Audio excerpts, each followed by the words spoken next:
Já parou para pensar que a guerra mais perigosa dos nossos tempos não é travada com tanques ou soldados? Ela não acontece em campos de batalha distantes, mas dentro da sua casa, na tela do seu celular, nas salas de aula dos seus filhos. Essa é a guerra cultural, um conflito silencioso, mas implacável, que não busca conquistar territórios, mas algo muito mais valioso, a sua mente e o seu coração. Antigamente, quando se falava em comunismo, a imagem que vinha à mente era de uma revolução armada, de um Estado tomando à força os meios de produção. Mas essa tática se mostrou falha em muitos lugares. A nova estratégia é muito mais sutil e, por isso mesmo, muito mais eficaz. Em vez de impor uma ditadura pela força, ela busca dominar a cultura. A ideia é simples. Se você consegue controlar o que as pessoas pensam, o que elas acreditam, o que elas amam e o que elas odeiam, você não precisa de exércitos para controlá-las. Elas mesmas se tornarão defensoras da sua agenda. E como isso funciona na prática? Funciona através da reprogramação dos nossos valores mais fundamentais. Aqueles pilares que sustentam a nossa civilização, como a família, a fé em Deus e a liberdade individual, são constantemente atacados, desconstruídos e ridicularizados. O objetivo é criar um vácuo, um vazio de referências, para que ele possa ser preenchido por uma nova ideologia, disfarçada de progresso, inclusão e justiça social. O mais preocupante é que a maioria das pessoas, o povo, vive alheia a tudo isso. Cansados da rotina, da luta diária pelo pão, muitos de nós ligamos a televisão e vemos apenas entretenimento. Abrimos um livro e acreditamos que ele contém apenas conhecimento neutro. Ouvimos um formador de opinião e presumimos que ele está falando a verdade. Não percebemos que, gota a gota, estamos sendo moldados. Nossas crenças sobre o certo e o errado, o bem e o mal, o moral e o imoral, tudo está sendo sutilmente redefinido. O comunismo cultural não chega com um decreto, ele chega com uma sedução. Ele não te obriga, ele te convence, redefine as palavras.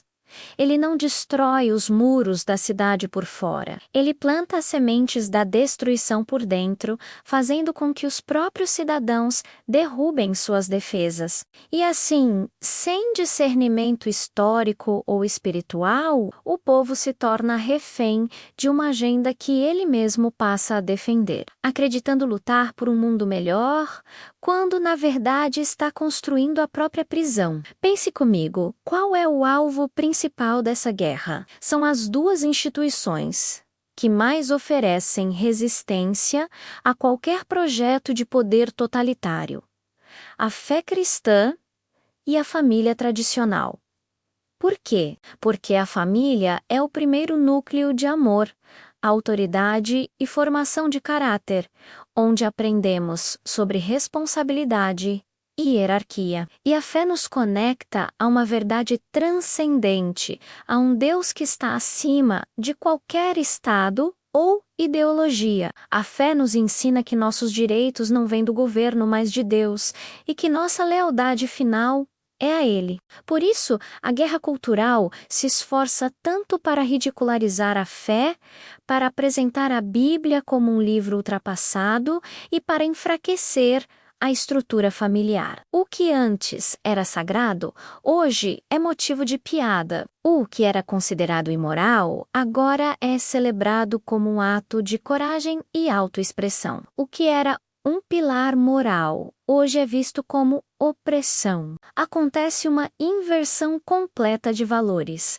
E o mais assustador é que muitos aplaudem essa inversão sem perceber o abismo para o qual estamos caminhando. Sob uma perspectiva teológica, não há dúvida de que essa guerra é, em sua essência, espiritual não é uma mera disputa política entre direita e esquerda. É a luta eterna entre a verdade e a mentira, entre a luz e as trevas. O apóstolo Paulo, há 2000 anos, já nos alertava sobre isso. Ele disse em 2 Coríntios capítulo 10, porque as armas da nossa milícia não são carnais, e sim poderosas em Deus, para destruir fortalezas. E que fortalezas são essas? São as ideologias ou os argumentos, os sistemas de pensamento arrogantes que se levantam contra o conhecimento de Deus. A batalha é travada no campo das ideias, mas o prêmio são as almas. Então, o que nós podemos fazer? Vamos ficar parados, assistindo a tudo isso como espectadores passivos? Não chegou a hora de despertar. Chegou a hora de entender que não somos apenas vítimas de um sistema, mas agentes de transformação com uma responsabilidade diante de Deus e das futuras gerações. O primeiro passo é o despertar da consciência. Precisamos voltar a pensar por conta própria, a questionar as narrativas que nos são impostas. Isso exige esforço, exige ler bons livros, estudar história de verdade, desligar um pouco as telas que nos hipnotizam e conversar com pessoas que pensam diferente de nós.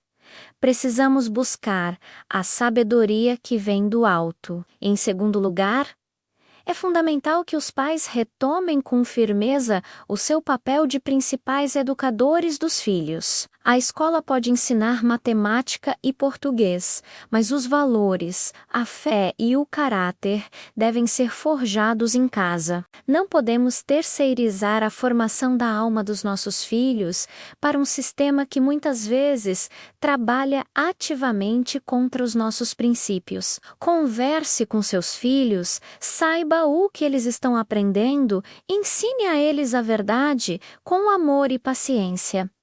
As igrejas também têm um papel crucial. A igreja não pode se tornar apenas um clube social ou um centro de entretenimento gospel. Ela precisa ser a voz profética que denuncia o erro e anuncia a verdade, sem medo. Precisa ser o sal da terra e a luz do mundo, expondo as obras das trevas e oferecendo a esperança que só existe em Cristo. Precisamos de pastores e líderes corajosos, que não se curvam ao politicamente correto e que alimentam o rebanho com a sã doutrina.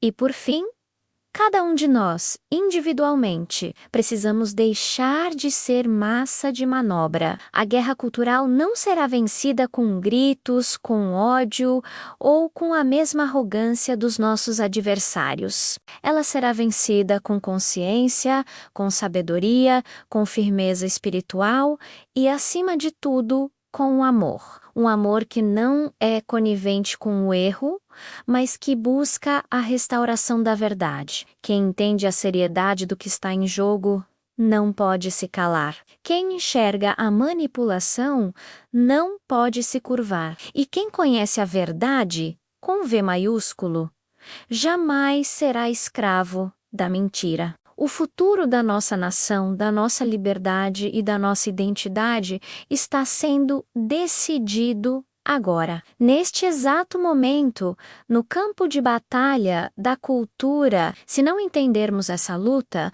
seremos governados por aqueles que a venceram. Por isso, a hora de discernir, resistir e agir com fé é agora. A verdadeira libertação começa quando a nossa mente é renovada pela verdade de Deus. Obrigado por ter assistido até aqui. Se este vídeo fez sentido para você, compartilhe com alguém que precisa ouvir essa mensagem. Deixe seu comentário, sua opinião é muito importante. E claro, se inscreva no canal e ative as notificações para não perder nossos próximos conteúdos. Vamos juntos nessa jornada de despertar. Um grande abraço e fiquem com Deus.